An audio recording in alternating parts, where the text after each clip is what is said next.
In 2009, when I started working as an activist, the only activity was a petition from a group called PUFM, People United for Medical Marijuana. It was started in Tallahassee, and I was the only one in South Florida who was out collecting petitions. Little did I know at the time that we would need over 600,000 petitions in order to get it on the ballot. It was a constitutional amendment to the Florida Constitution. And PUFM was a volunteer organization. They had almost no money at all. And in 2 years, all we had gotten was about 50,000 signed petitions. At that point, the government in Tallahassee said, well, those petitions are only good for 2 years. They had originally been good for 4 years. They said you can only use them for 2 years. So we knew we had to start all over again.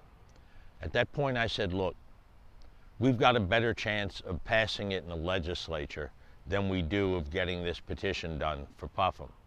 They were great people, but it just wasn't going to happen. So I went to a legislative meeting with the representatives and senators from South Florida. And they only gave me 3 minutes to speak. And as soon as I said the word marijuana, all 14 people on the dais, they wouldn't even look at me. I gave them a pitch in 3 minutes. Being an old pitchman, I laid it on pretty good. How seniors in this state really need medical marijuana, and how the state can make so much money from marijuana commercially.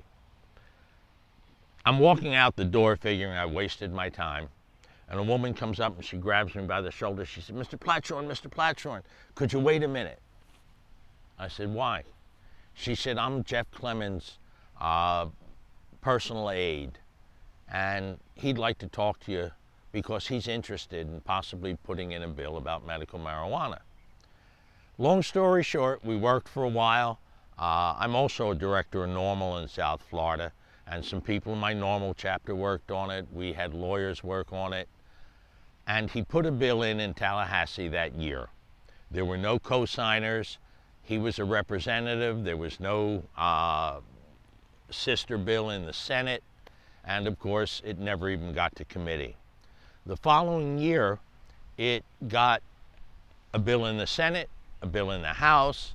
It got some co-signers, went into committee, and the Republicans who control the legislature here, they refused to let it be heard in committee. We go to a third session. Jeff Clemens put the bill in again, and this time he's a senator. So he gets people in the House to endorse the bill. We've got the maximum number of endorsers. It goes right into the 3 committees that have to consider the bill. And again, all the committee heads are Republicans, and they simply wouldn't let the bill come up for discussion. I think that's about to change. The bill is called the Cathy Jordan Medical Marijuana Bill. And if you don't know who Cathy Jordan is, she is this country's longest lived ALS patient. She was diagnosed with the most virulent form of ALS 27 years ago. She came to Florida to get enough oxycodone to kill herself. Somebody persuaded, you know, Florida is where you go to get oxycodone. Although that's changing, thank God. Someone convinced her to try marijuana. 27 years later, she's living here in Florida, and she goes from office to office in her wheelchair. I mean, the disease is degenerated, but she's alive, she's healthy, she's vital. And so the bill was named after Cathy Jordan. Now we have a group that took over PUFM, and they call themselves now People for Care. It was taken over by a multimillionaire by the name of John Morgan from Orlando, the law firm Morgan & Morgan. They're all over the South. They're the biggest accident law firm in the country, I believe. They took over PUFM, changed it to People for Care, and Morgan said he'd put up to $3 million and could raise 10. Now, if you have money to pay petitioners, you can get a lot of petitions signed.